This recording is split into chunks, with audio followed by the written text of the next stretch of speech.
Saudi अरब के राजा का महल आपके होश उड़ा देगा।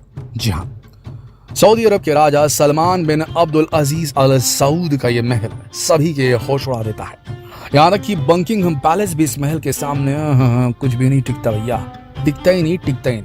सऊदी अरब के राजा सलमान बिन अब्दुल अजीज अल सऊद अब्दुल अजीज के बेटे हैं। शुरुआत में रियाद के डिप्टी गवर्नर थे, इसके बाद रियाद के गवर्नर बने, फिर इन्होंने करीब 48 सालों तक इस पद पर काम किया। इसके बाद रियाद के डिफेंस मिनिस्टर बनाए गए और 2012 में इन्हें क्राउन प्रिंस का दर्जा दे दिया गया। लेकिन आखिरकार अपने भाई किंग अब्दुल्लाह के देहांत के बाद 2015 में इन्हें राजा घोषित कर दिया गया और तब से लेकर अब तक ये सऊदी के राजा हैं भैया।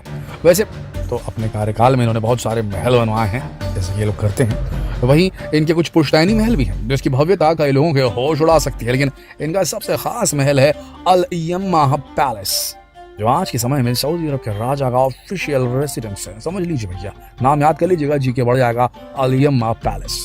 ये महल रियाद के दक्षिणी क्षेत्र में स्थित है, जिसकी सुंदरता और भव्यता को देखकर हर कोई हैरान रह जाता है। पूरे के पूरे महल की फर्श इटालियन मार्बल से बनी हुई है। वहीं इसकी दीवारों पर और इसकी छत पर खूबसूरत नक्काशी बनाई गई है। हर हफ्ते सऊदी अरब के राजा मोहम्मद सलमान इस बिल्डिंग में अपनी आधिकारिक मीटिंग रखते हैं और विदेशों से आए अपने मेहमानों को इसी महल में रुकवाते हैं। कहा जाता है कि महल इतनी बड़ी जगह में बना हुआ है कि इस महल में करीब 4 फुटबॉल स्टेडियम समा सकते हैं। भैया 4 फुटबॉल स्टेडियम, क्या जगह है यार, मतलब शान शौकत हो तो ऐसी।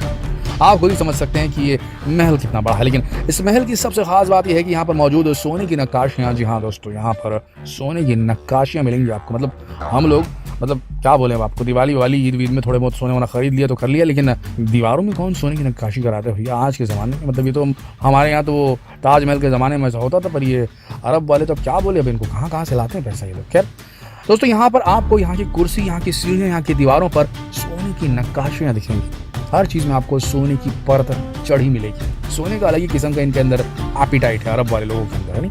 अब आप खुद अंदाजा लगा सकते हैं कि इस महल को बनाने में कितना खर्च आया होगा, क्योंकि हर जगह तो सोना ही चढ़ा हुआ है। लेकिन आपको बता दें कि सऊदी के राजा के पास पैसों की कोई कमी तो है नहीं, ये बात तो आप भी समझते होंगे। लेकिन इतने बड़े महल और उसमें मौजूद सोने की परतों को सुरक्षित रखने के लिए भाई सेफ्टी भी तो कोई चीज़ है। इस महल को बहुत सारे सिक्योरिटी गार्ड्स की जरूरत पड़ती है। यही वजह है कि इस महल में ज़्यादा से ज़्यादा सिक्योरिटी गार्ड तैनात किए गए हैं, जो 24 घंटे इस महल की सुरक्षा करते रहते हैं। लेकिन आपको बता दें कि सऊदी के राजा के पास ये इकलौता महल नहीं है। ऐसे इनके पास और भी कई महल हैं और ये सारी धन दौलत इन्हें विरासत में मिली है। कहते हैं कि इनके पास इतनी दौलत है कि बहुत सारे देश इनके पैसों से कई सालों तक बड़ी आसानी से पल सकते हैं। वहीं कई देशों की GDP से भी ज़्यादा इनकी नेटवर्थ है। लेकिन आप समझ सकते हैं कि जब किसी इंसान के पास इतना ज़्यादा पैसा हो, इस तरह के ऐसे कई महल हो, तो उसकी सुरक्षा भी कुछ खास तरीके से ही की जाएगी। कहा जाता है कि सऊदी के राजा सलमान जब कभी भी बाहर जाते हैं तो कभी भी वो बाहर का खाना नहीं खाते, बल्कि सारा का सारा खाना उनके देश से ही आता है। इसके साथ साथ ये अपने आप को सोने की चीज़ों से बिल्कुल अलग नहीं रखते। इनके साथ हमेशा एक सोने की सीढ़ी होती है। जी हाँ, सीढ़ी। जब कभी भी अपने प्लेन से उतरते हैं तो इसी सीढ़ी का इस्तेमाल करते हैं, या किसी ऊंची जगह पर चढ़ना हो तब भी ये इसी सोने की सीढ़ी का इस्तेमाल करते हैं। इस तरह इनके पास रियाद में एक और खूबसूरत महल है जिसका नाम है अल औजा पैलेस। सऊदी के राजा का यह ऐसा महल है जहाँ की दीवारों पर इनका इतिहास देखने को मिलता है, क्योंकि इन दीवारों पर इनकी पीढ़ियों की प्राचीन तस्वीरें लगी हुई हैं जो इनके इतिहास को बयां करती है। अगर पूरे सऊदी परिवार के नेटवर्थ की बात की जाए तो इसका अनुमान लगाना बेहद मुश्किल है, लेकिन ऐसा कहा जाता है कि पूरे शाही परिवार का नेटवर्थ अगर लिया जाए तो 1.4 ट्रिलियन US$ के करीब है।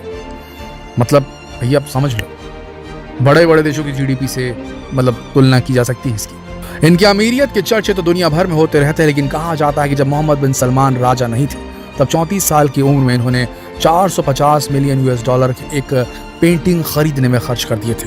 ये पेंटिंग लियोनार्डो डा विंची की 500 साल पुरानी पेंटिंग थी, जिसमें जीसस क्राइस्ट का चित्र बना हुआ था। बिल्कुल इसी तरह इन्होंने $300 मिलियन का शेटाओ लुई 9V खरीदा, जो कि फ्रांस में मौजूद है। ये एक भव्य इमारत है जिसमें 10 बेडरूम है, एक सिनेमा हॉल है और इसी तरह की कई लग्जरी अमेनिटीज मौजूद हैं। तो दोस्तों, ये थे मोहम्मद बिन सलमान और उनका भव्य महल। ये वीडियो आपको कैसा लगा कमेंट बॉक्स में जरूर बताइएगा, और इस जानकारी को जितना हो सके भैया शेयर कीजिए फेसबुक पर, व्हाट्सएप पर, यूट्यूब पर।